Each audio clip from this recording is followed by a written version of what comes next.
Hello everyone. In this lecture we will discuss the field of a polarized object. That is, what is the field produced by polarized object or material. Okay, so what is the field produced by polarized object or material? For this, suppose we have a polarized material, that is, dipoles are lined up in the material, and suppose this is a material, and to simplify the concept, suppose we have only one dipole and we are interested to find the potential or field at a distance r, and suppose for this dipole moment is p. Now for a single dipole, that is when we have dipole moment p, then the potential, that is Vr, is equals to 1 over 4 pi epsilon naught r cap into p over r square. So this is the basic formula for the potential. Now here, for volume charge distribution,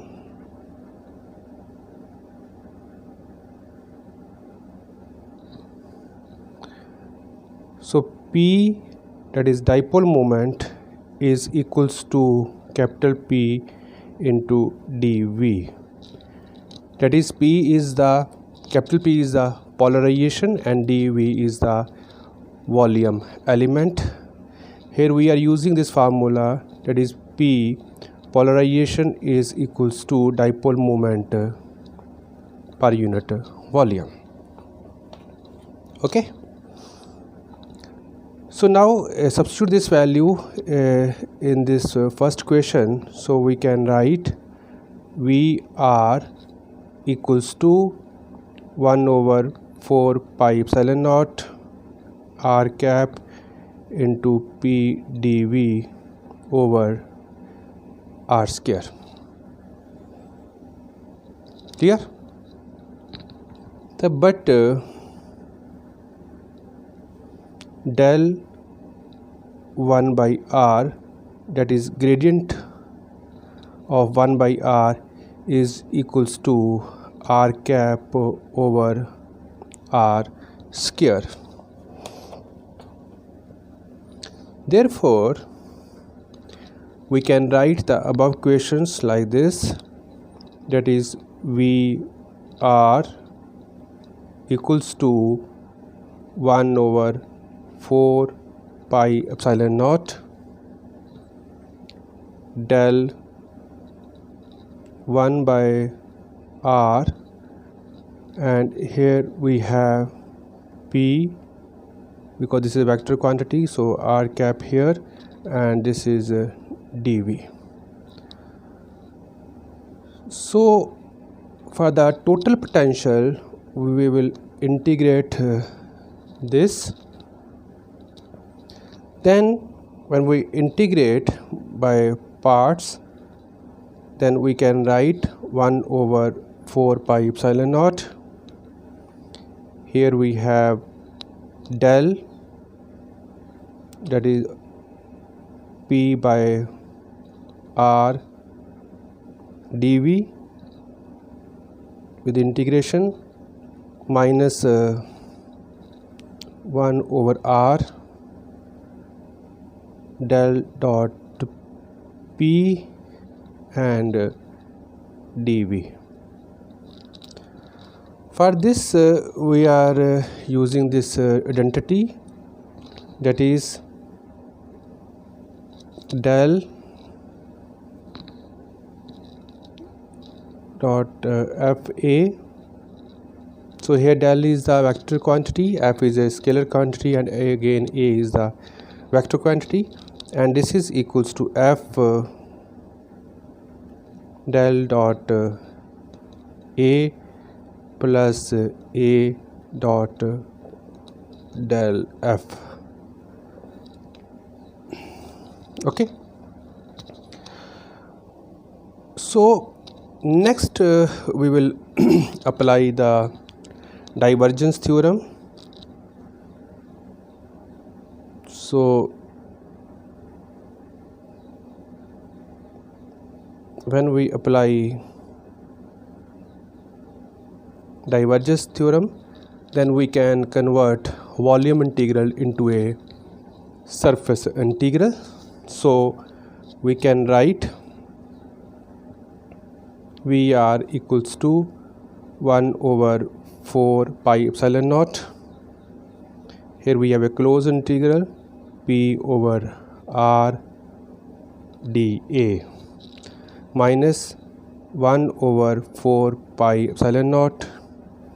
Here we have 1 over R del dot P dV. Okay, now here this vector P n is the unit vector, P dot n cap this is equals to sigma b, and this is the surface charge density. B stand for the bound charges. So this is equals to sigma b, that is surface charge density due to bound charges, and del dot P is equals to rho b, and this is the volume charge density due to bound charges. So finally we can write above questions like this, that is VR equals to 1 over 4 pi epsilon naught. Here we have sigma b over R dA plus here we have a negative sign, sorry, here we have 1 over 4 pi epsilon naught, and this is rho b over R dV. So this is the total potential or electric field due to polarized object. So here electrostatic potential or electrostatic field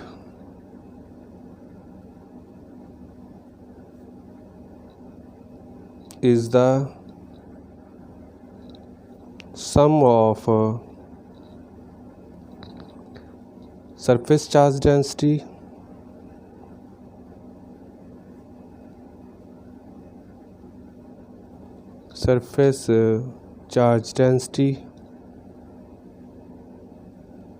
and the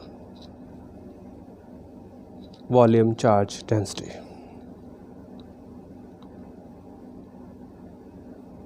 volume charge density. Okay,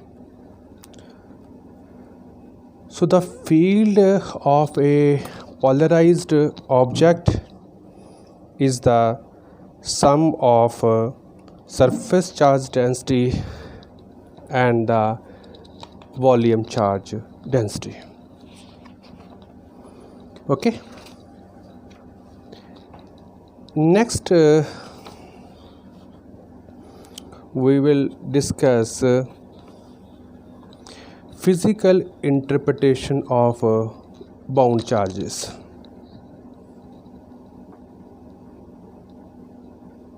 Physical interpretation of bound charges.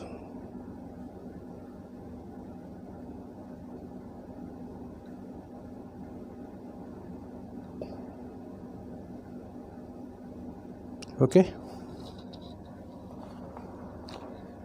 so to understand this, suppose we have a long string of dipoles, that is, suppose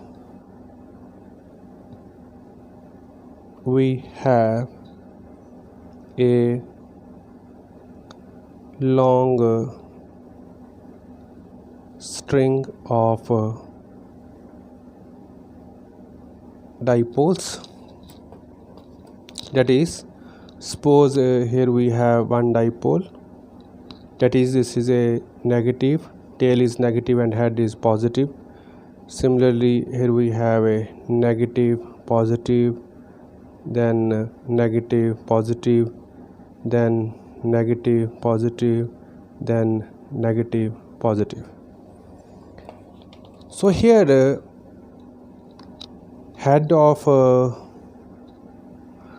first dipole and tail of second dipole, here we have one positive and negative, so they will cancel out. Again these will cancel out, positive negative will cancel out, and finally what we get this, that is, we have an equivalent diagram. Here we have a minus and here we have a positive. Okay, next we are interested to calculate the actual amount of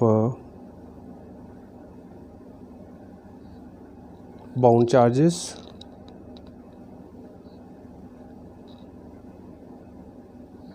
resulting from a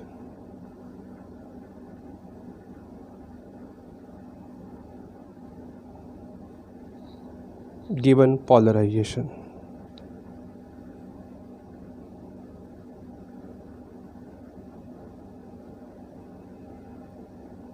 Okay,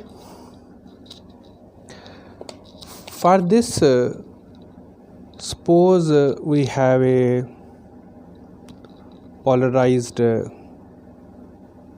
cylinder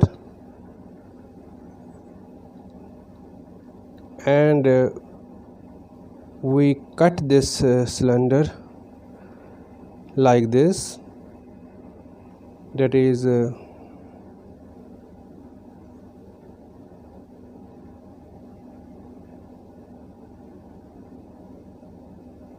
like this,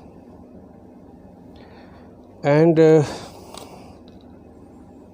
that is here we have this chunk of cylinder, that is small piece of cylinder, and this is suppose this difference between these two is small d, and A is the area of cross section, and the equivalent diagram of this is suppose here we have negative charge and here we have positive charge. Okay. Now the dipole moment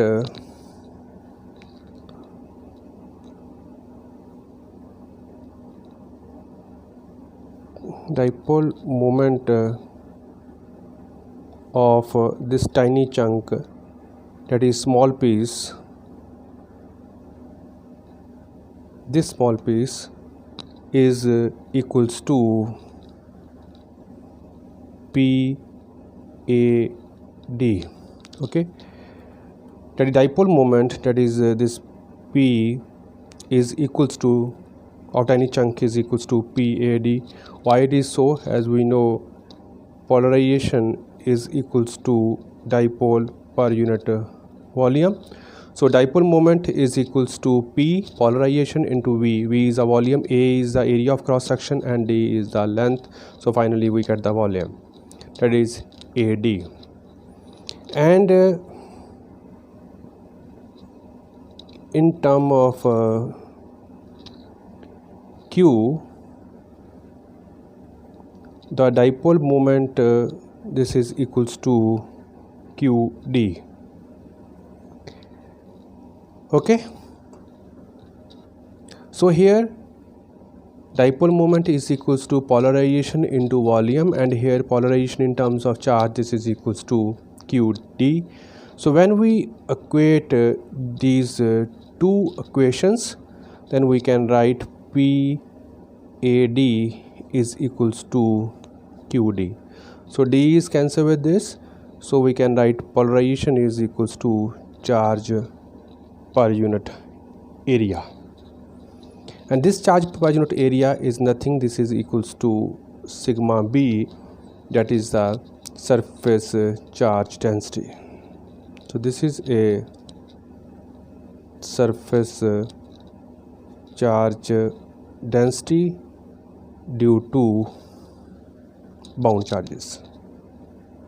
Okay, now next point here is, this is a normal cut. Okay, for oblique cut, that is when we cut the cylinder obliquely, then in that case we have picture like this, that is here we have a oblique cut,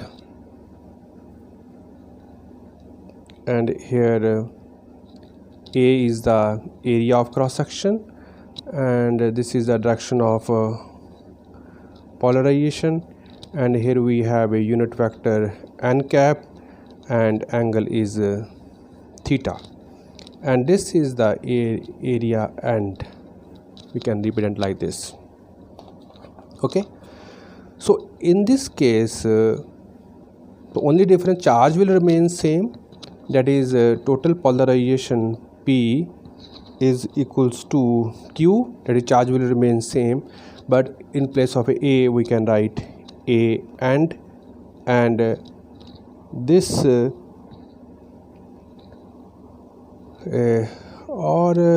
other word we can write sigma B, that is surface charge density is equals to Q over A, and this is equals to P cos theta, or this is equals to vector P dot n cap. Okay, so here for oblique incident, surface charge density due to bound charges is equals to vector P dot n cap. So up to this we discussed when we have a uniform polarization. Next, when we have non-uniform polarization,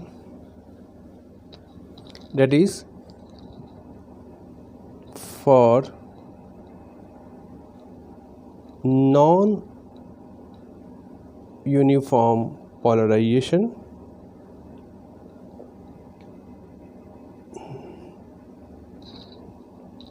in this case we get accumulation of bound charges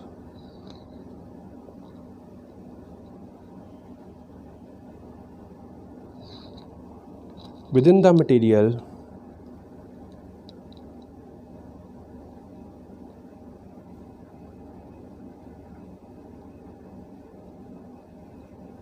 as well as on the surface. So when we have non-uniform polarization, then we get accumulation of bound charges within the material as well as on the surface. For example, suppose we have a non-uniform polarization, then here we have a negative charge here and positive charge here. Similarly, here we have negative charge, then positive charge, then we have negative charge or positive charge. Similarly, on this side we have a negative charge, positive charge, then negative charge, positive charge, or negative, positive. Similarly, on this side we have negative, positive, or negative, positive. Okay, so here we have a accumulation of bound charges within the material. Within the material we have a negative charges, and on the surface we have a positive charges. Okay, so here net bound charges is equals to rho b dV. Okay, further rho b, that is a volume charge density due to bound charges. This rho b dV is equals to minus here we have a surface and closed surface integral, so this is a dA. This is equals to this, and when we apply the divergence theorem, then we can convert surface integral into volume integral. So we can write del dot P, and here we have a dV. Okay, so here on the both the sides we have a volume integral. So when we eliminate the volume integral, then we can write rho b is equals to minus del dot P. Okay, so it means when we have a uniform polarized material, in that case we have surface charge density, and for non-uniform polarization we have volume charge density due to bound charges. Okay, so in continuation of this, next we will discuss the field inside a dielectric.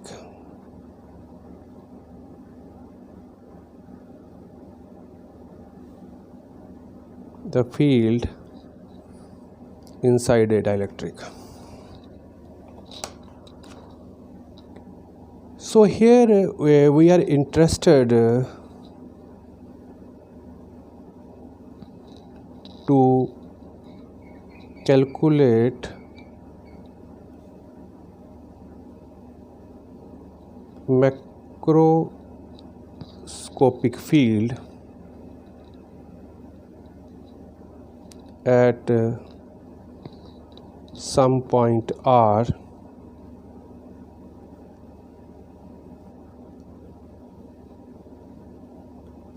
within a dielectric.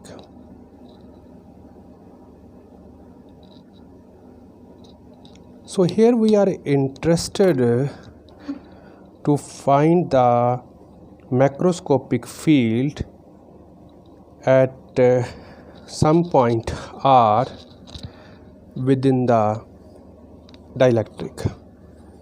That is, suppose here we have a dielectric material, and radius of this material, suppose this is a R, and here we have one point that is small r. Then the total field is equals to E out plus E in. So first, that is E out, we will determine in terms of potential. So V out, this is outside, this is equals to 1 over 4 pi epsilon naught R P R over R square dV. This is the potential for outside. Then for inside, A in, this is equals to minus 1 over 4 pi epsilon naught. This is P over R cube. This is a basic formula when we have a spherical material. But this P is equals to 4 over 3 pi R cube, and this is a capital P. Why it is so? Because polarization is equals to dipole moment per unit volume. So here volume is equals of sphere is equals to 4 over 3 pi R cube. So dipole moment is equals to this factor. So therefore electric field inside the material is equals to minus 1 over 4 pi epsilon naught. Here we have 4 over 3 pi R cube, and this is a P, and also we have one factor 1 over R cube. So this R cube is cancelled with R cube, 4 pi is cancelled with 4 pi. So finally we get electric field inside the dielectric material is equals to minus 1 over 3 epsilon naught P. Okay, so in this lecture we discussed